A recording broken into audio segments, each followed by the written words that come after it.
సంగారెడ్డి జిల్లా హత్నూరు మండలం చందాపూర్ శివారు ఎస్బీ ఆర్గానిక్ పరిశ్రమలో ఆయిల్ రియాక్టర్ పేలిన ఘటనలో మృతుల సంఖ్య 6కి చేరుకుంది.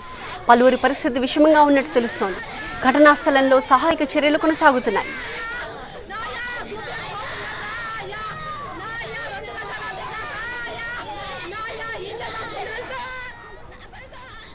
మరోవైపు ఆసుపత్రిలో చికిత్స పొందుతున్న బాధితులను బీఆర్ఎస్ సీనియర్ నేత హరీష్ రావు పరామర్శించారు. ఆరోగ్య పరిస్థితిపై డాక్టర్లతో ఆరా తీశారు.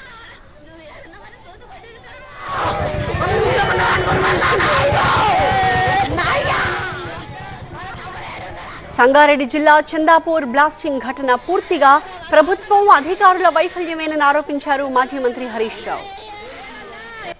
రియాక్టర్ పేలడం వల్ల మరి ఇప్పటికే 6 చనిపోయారు. ఇంకొక డెడ్ బాడీ శిథిలాల కింద ఉంది అని చెప్తా ఉన్నారు.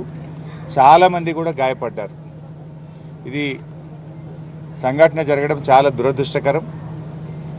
అయితే బాధ కలిగేటువంటి అంశం ఏంటంటే ఇటు చనిపోయిన మృతుల కుటుంబాలను కానీ క్షతగాత్రులైనటువంటి వారిని ఆదుకోవడంలో అటు కంపెనీ యాజమాన్యము ఇటు ప్రభుత్వము ఘోరంగా ఫెయిల్ అయిపోయారు.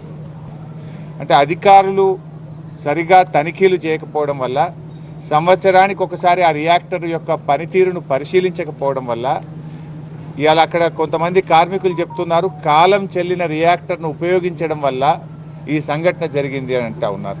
అంటే దీని వెనుక పూర్తిగా ప్రభుత్వం యొక్క అధికారుల యొక్క నిర్లక్ష్యం కనబడతా ఉంది. సరి అయినటువంటి చెకింగ్స్ చేయకపోవడం వల్ల పరిస్థితి ఏంటంటే ఇక్కడ ప్రభుత్వం నుంచి కానీ కంపెనీ యాజమాన్యం నుంచి ఒక్కరు కూడా లేరు బాధ్యతాయుతమైన వాళ్ళు. వాళ్ళని గాలికి వదిలేసినారు. దాదాపు ఇప్పుడు ఎంఎన్ఆర్ హాస్పిటల్లో 12 మంది క్షతగాత్రులు ఉంటే ఇటు వైద్య ఆరోగ్య శాఖ నుంచి కానీ జిల్లా యంత్రాంగం నుంచి కానీ యాజమాన్యం నుంచి కానీ ఒక్కరు కూడా వాళ్ళ బాగోగులు చూడడానికి ఇక్కడ ఒక మనిషి కూడా లేరు. ఎవరు పట్టించుకున్నటువంటి పరిస్థితి లేదు. వాళ్ళని మేము మాట్లాడినప్పుడు ఆందోళనలో ఉన్నారు పాపం.